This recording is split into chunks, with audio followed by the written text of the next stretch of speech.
El dinosaurio. Autores de nuestra tierra. Nuestro primer invitado de esta tarde estudió magisterio especializándose en la enseñanza de inglés, además de ejercer como maestro en Murcia. Es el autor de la saga de novelas policíacas protagonizadas por el inspector Giral. Es también colaborador habitual del magazine literario radiofónico El Bancal de los Artistas en Voz FM. Con tan solo 27 años publicó La pieza invisible, obra que supuso no solo su debut en literario, sino también el de su principal creación, el inspector César Giral Plaza. En 2017 publicó su relato Todo mío dentro de la antología Cartagena Negra y Con donde lloran los demonios, obra con la cual Pedro Martínez, que es nuestro primer invitado de esta tarde, visita el dinosaurio, pretende poner el broche a la historia del inspector Giral con un nuevo caso que sumerge al lector en la profunda oscuridad del ser humano.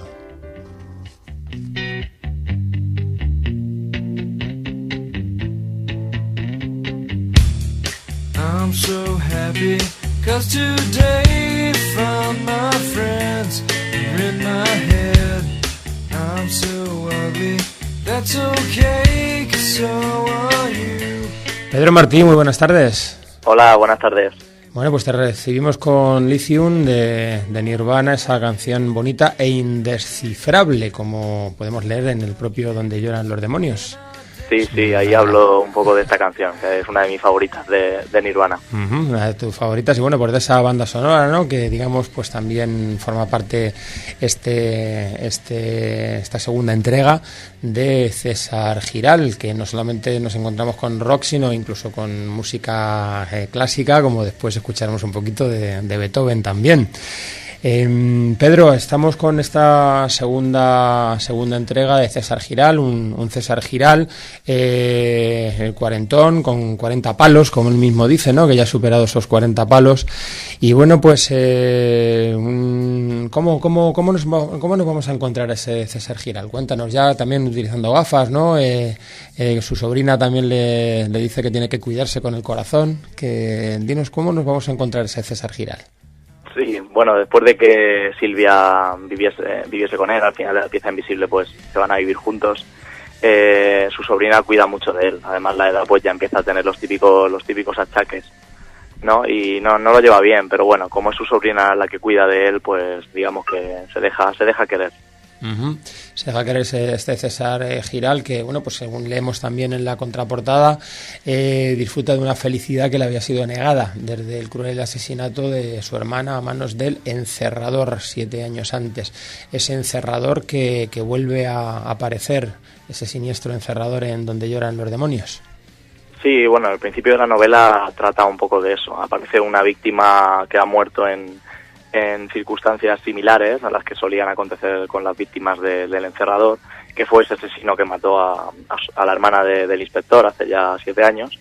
Y entonces pues se vuelve la alerta, porque él sabe que el encerrador está muerto porque él mismo le disparó en la frente. Entonces, ¿qué está pasando? Pues sobre eso trata Donde lloran los demonios. Cuando parece que el pasado ya lo empiezas a dejar atrás y empiezas a ser feliz, pues te toca enfrentarlo de nuevo. Uh-huh.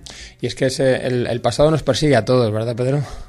Sí, es casi imposible huir de él, y al final te queda pues intentar aceptarlo, intentar mejorar, pero hay veces que parece un tren a toda velocidad, y en el caso de César, en esta novela se va a ver verdaderamente contra las cuerdas. Y una cosa que siempre digo yo es que no sabemos quiénes somos hasta que de verdad no nos queda otra que conocernos. Y hay mucha gente que pasa toda su vida sin necesidad de conocerse a sí mismo del todo, y eso es bueno, porque nunca ha estado en una situación verdaderamente peliaguda. Pero en este caso César, por desgracia, va a tener que conocerse a sí mismo, y veremos qué tipo de persona es al final. Uh-huh. César Giral, cuya su labor profesional transcurre en Barcelona. Y bueno, y en esta segunda entrega, por supuesto, pues también estamos allí en Barcelona, recorriendo diversas localizaciones de la ciudad, como el Born, el Raval, incluso nos aparece también el propio estadio Camp Nou, ¿verdad? La parte de atrás del Camp Nou, la diagonal. ¿Cómo es esa Barcelona que retratas en tu segunda novela? Pues parece oscura, pero en realidad no he querido yo dotarla de oscuridad. Lo que pasa es que pues cuando necesitas una historia como esta, necesitas una gran ciudad, y en una ciudad donde hay muchas historias, pues es fácil que alguien tenga una historia tan oscura como la que tiene aquí el némesis del protagonista. Entonces, pues sí que es verdad que la ciudad puede verse algo negra en algunos momentos, pero creo que también se puede ver algo de esperanza en la ciudad y bueno, y en la novela. Todo ello acompañado con un ambiente frío, ¿no? Una Barcelona fría, extremadamente fría. Sí, en la pieza invisible que ocurría en septiembre, el elemento era el calor, aunque había alguna brisa, y sobre todo era el calor, y de hecho, pues, con escenas en las que el fuego era el propio protagonista de la portada, incluso, donde lloran los demonios es el frío y la lluvia, es el invierno, son como el juego de las dos estaciones, y también de los dos elementos. He querido hacerlo en estas dos novelas, y en esta, efectivamente, el frío, el invierno más frío que recuerda Barcelona. Pues vamos a ver cómo arranca esta novela en la voz de nuestra compañera Charo García Baña.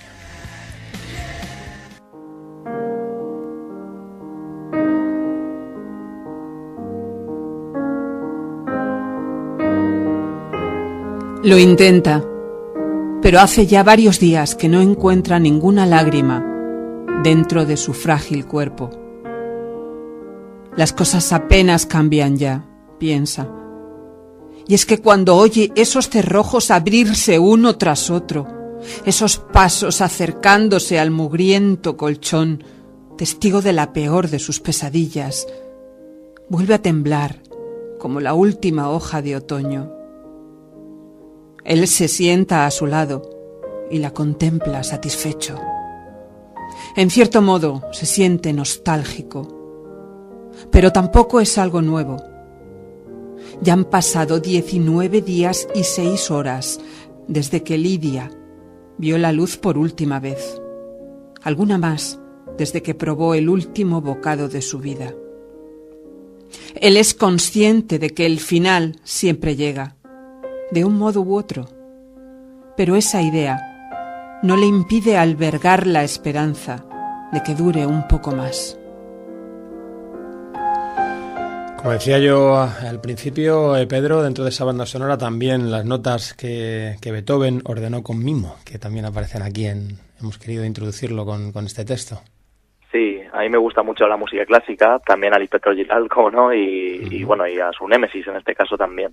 Es algo que les une, es algo que les une, aunque parece que no tienen muchas cosas en común, sí tienen algo. Y nada, la música clásica me parece un hilo conductor para los pensamientos, para la introspección, que me parece acertadísimo. Yo mismo escribo con música clásica siempre. Uh-huh. Charo ha reproducido lo que es el inicio del libro, que además, pues decir que ha sido editado por DocuShow Ediciones, una edición muy, muy cuidada. Han apostado por ti después de esa pieza invisible, que recordemos fue una autoedición, además exitosa. Y bueno, pues has fichado por esta editorial de la región. ¿Estás contento con el resultado final de esta primera edición, Pedro? Sí, estoy contentísimo. La verdad es que me han tenido en cuenta casi todas las sugerencias, que no son pocas, y yo soy muy pesado, que les daba tanto para la portada. He estado en contacto directo con la diseñadora, con el libro, el tema de las páginas negras que habrás visto. Sí. Y para todo, la verdad es que he sido un continuo dolor de cabeza, no sé cómo me han soportado, pero lo cierto es que contentísimo por lo bien que ha salido todo, y sobre todo por la ambición que tiene la gente de DocuShow, que yo creo que si yo tengo ambición, pues tengo que tener también una editorial detrás que me respalde, que tenga la misma ambición, y en ese sentido contentísimo en cómo van las cosas.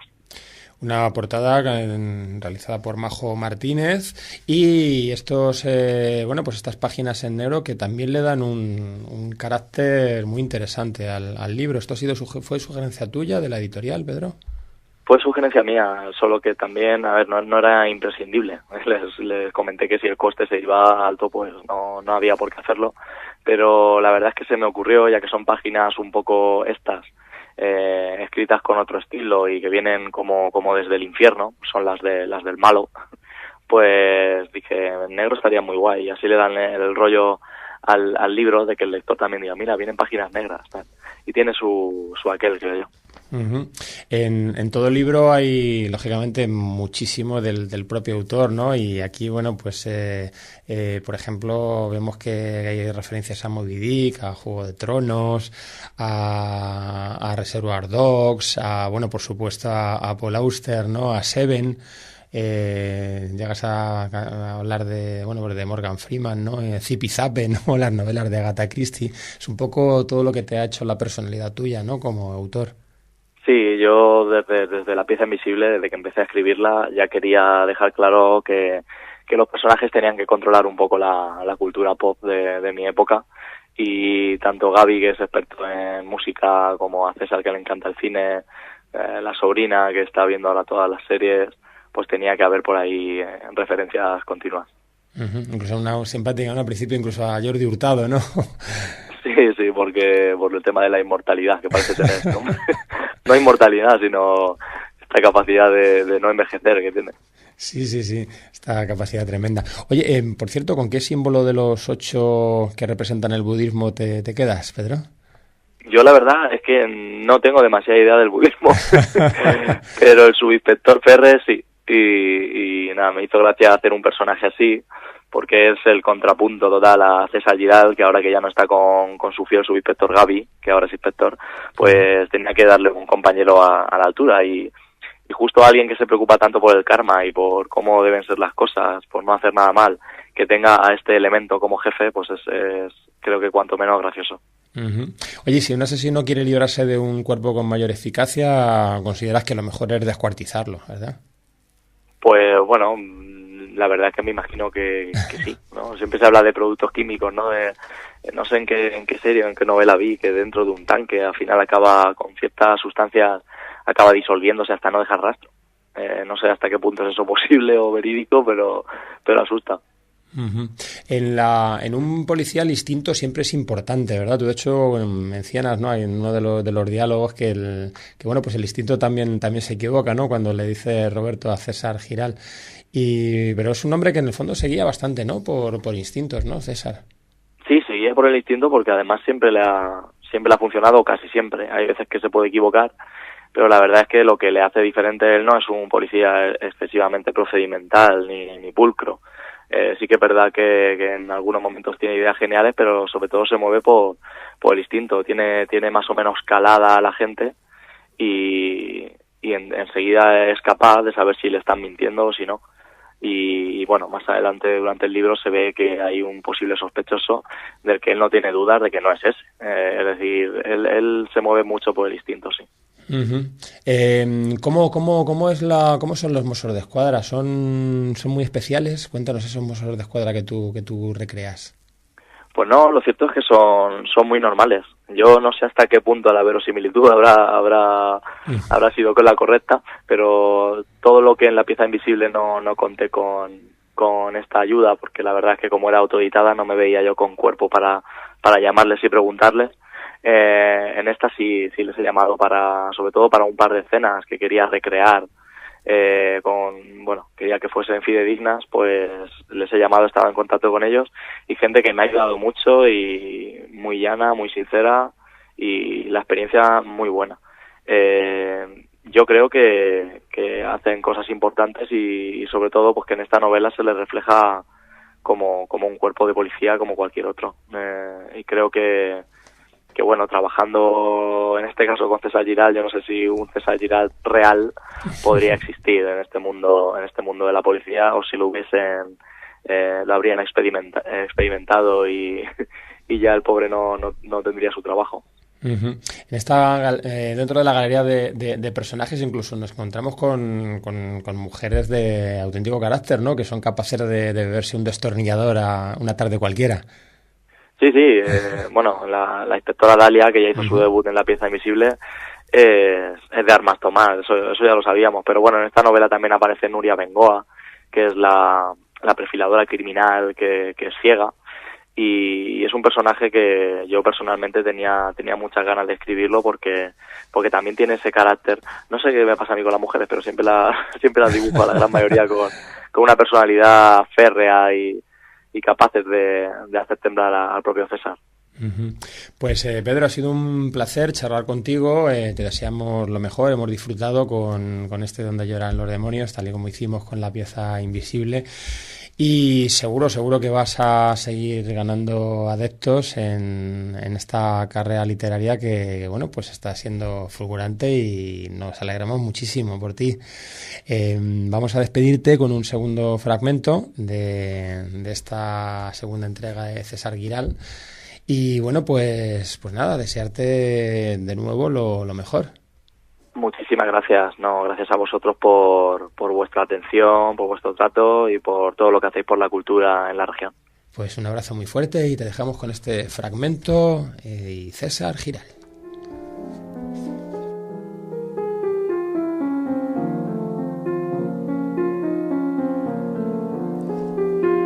César Giral cruzó sus dedos sobre la mesa, clavó sus ojos en el tablero y pasados unos segundos los alzó lentamente hasta cruzarse con los del detenido. Sonrió y Pablo hizo lo propio, desafiándole una vez más. Y fue entonces cuando César lo agarró de la pechera con las dos manos, derribando ambas sillas y la mesa que les separaba, como si fuesen naipes apilados. Pudo ver el miedo aflorar en los ojos de Pablo Terrer.